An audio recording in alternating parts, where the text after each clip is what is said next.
More opportunities for free crystals to pull from more units and a brand new banner are coming to War of the Visions tomorrow, but is it worth investing in? Let's find out. Good evening, everybody. I hope you're staying safe out there with all this COVID-19 stuff that's going around. And you know, all that time inside is a great time to catch up with your mobile games and whatever else is in your backlog.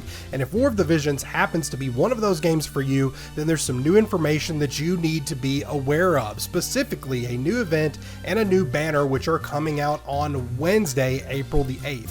So let's dive into this a little more specific. If you go into your notices tab in game, you're going to be able to see this information right in front of you. Now, the first one I want to talk about is the 2 million downloads campaign. It just seems like we hit 1 million downloads not too long ago, and now we're already up to the 2 million mark, and they're going to be giving us more Visor because of it. In fact, if you log in every day between April 13th and April 21st, you will get 3.5k Visor. That's a lot for just opening the game, so be sure that you're doing that.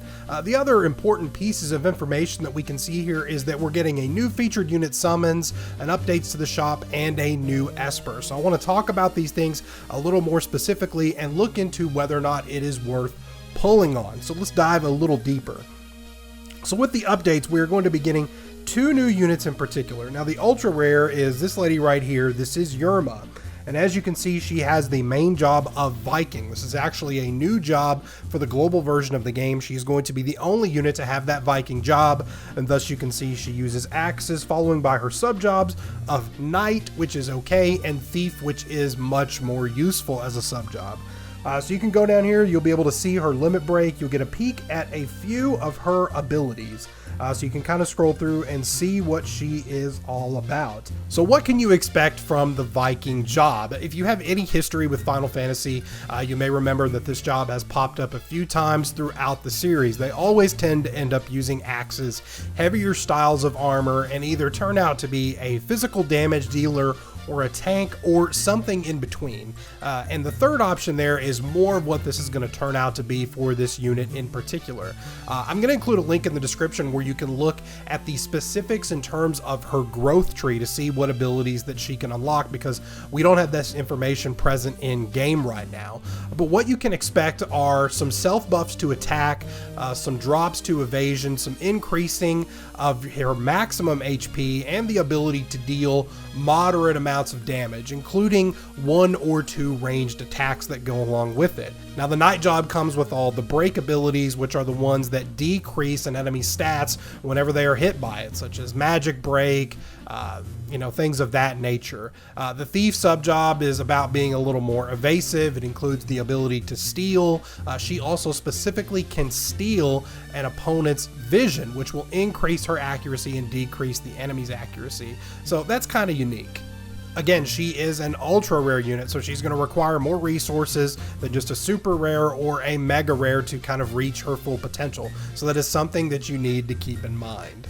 Let's move on to Nasha. She is the other new unit that is coming out with this banner. She is an MR, which is a mega rare, making her substantially easier to obtain.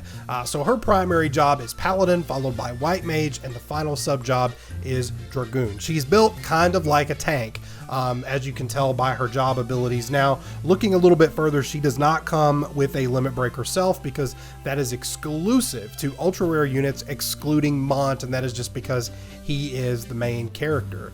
So you can get a little more specific. I'm going to include a link in the description to her stats as well. But bottom line, view her as another tank.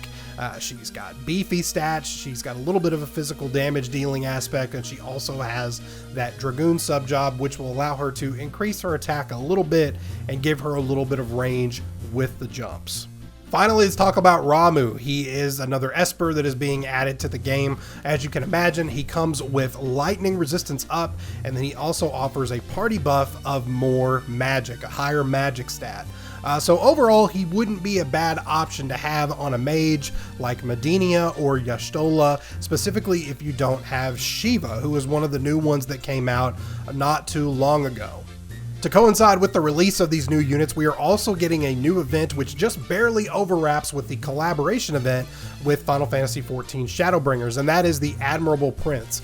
This will actually offer resources specific to the elements for the 2 new units, which will allow you to power them up a little bit easier than it would be for an event where we didn't have those types of resources. So that's something to keep in mind if these units interest you. You will have more opportunities to get the goodies you need to pump into them to make them even stronger. So that is a benefit.